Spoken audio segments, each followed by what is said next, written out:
okujja mu bungi tusobole okulaba nga tulaba Uganda eri HIV free. Tulina okwebereramu, tetulina kulinda nkyukakyuka, tulina okubeera enkyukakyuka gye twagala okulaba.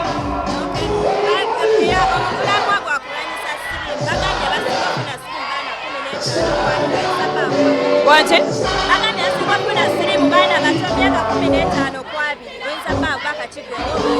Bebereremu beekuume kubanga eggwanga libeetaaga nga muli balamu tusobole okubako bye tukolera eggwanga ebibayamba nabo nga bo.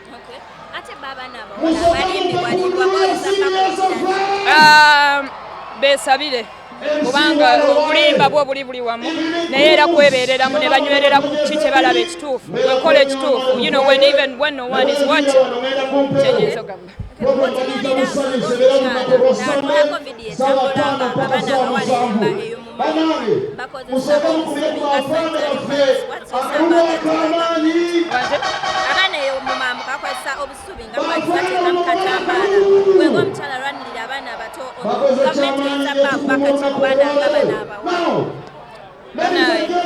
Kiruma n'okuwulira nti no wakyaliyo omwana omuwala tasobola ku accessinga a sanitary pad, but tukubiriza omulanga abantu abalina obusobozi bonna bajje twegatte tusobole okubaako kuba gavumenti tetuyambye okuba nti emyaka gyonna gyebadde mu buyinza tukyanyigirizibwa naddala omwana omuwala.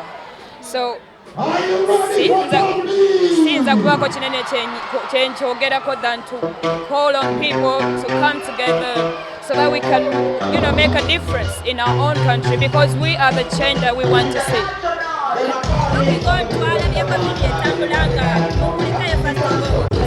Twavuddeyo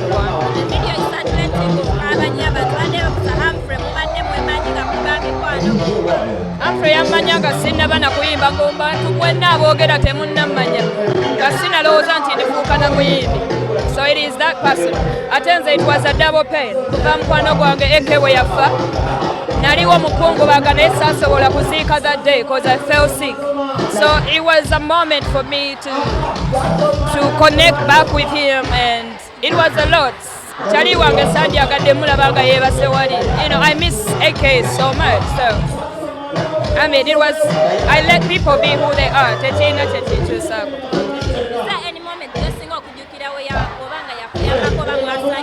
Humphrey yanyamba yasasulirako video yange yasooka ewa pesa.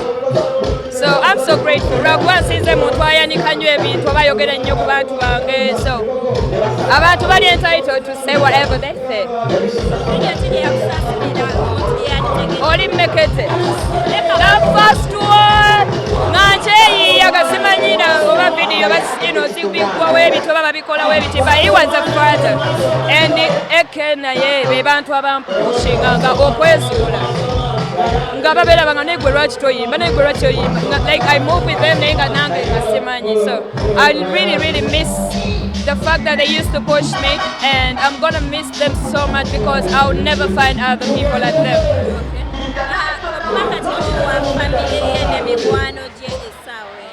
Kama abagumizi kyenyizoba kama yasinga omumanya ebiri abanyiga ebiwundu byabwe ababeerere obukuumi obusinga kwa kati gwe beetaaga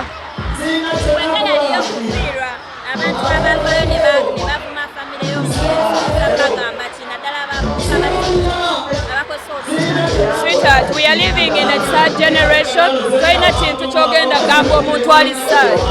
Just musabira nti azuula amazima alikobera obulabe eri society. We are living in a sad generation where everyone is taking advantage of everything. So kwebeerera mwera.